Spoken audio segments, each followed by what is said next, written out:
And the reason is that we've all seen, just to take an example, the pandemic came upon us.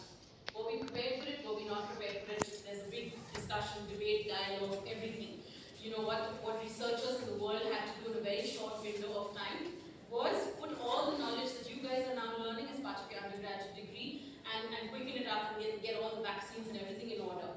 So I think biotechnology has a great future in drug development, in regenerative medicine, and with all the technology to support it, and with your own brain. So that's the other question. We were talking to HOD and he said, you know, AI can only take you so far. I said, yes, sir, it can only take you so far. It needs for each one of your brains to work in the area that you're interested in, and to then develop something that the world needs. And I think this is one field that solves really real life problems.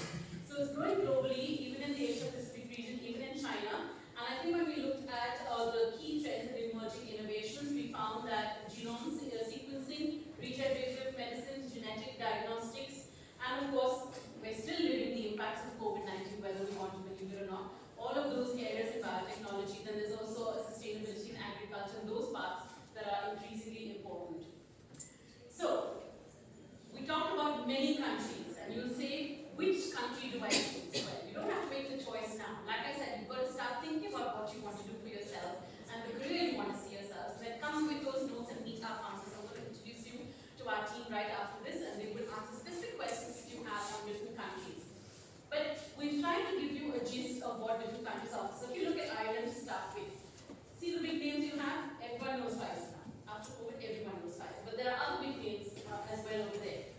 There are scholarships that are available. So that's a common question that we get. So with the Irish universities and with the government as well, there are scholarships in the range of 5,000 to 10,000 euros. And we have lots of world-class institutions. Now when I say world-class institutions, what do I mean? You will see world-class institutions, global institutions everywhere. What does it mean? It means every country has a set of universities that are whose qualifications are recognized globally. Now, some students go purely by ranking and say, I want to be in a top-ranked university. Some students go by a specific program that the university offers. Some students go by a particular faculty or a research interest within that department. None of that is wrong. None of that is right. What is right is what is right for you at that point in time for your career. And if you look at the average salary, it's about 50,000 euros. So that's a good average starting salary. So when you go abroad to study, it also helps you jumpstart your career. Because we all know what the starting salaries are. I'm sure you have a careers department here, and you know what the starting salaries of various careers in biotechnology are in India as well. Again, in the UK, if you look at lots of research happening. If you look at various university websites, and my colleagues here will name some universities for you after the presentation, you will see that they're doing a lot of work in bioinformatics, environment management, pharmaceuticals, agriculture. And look at the projections.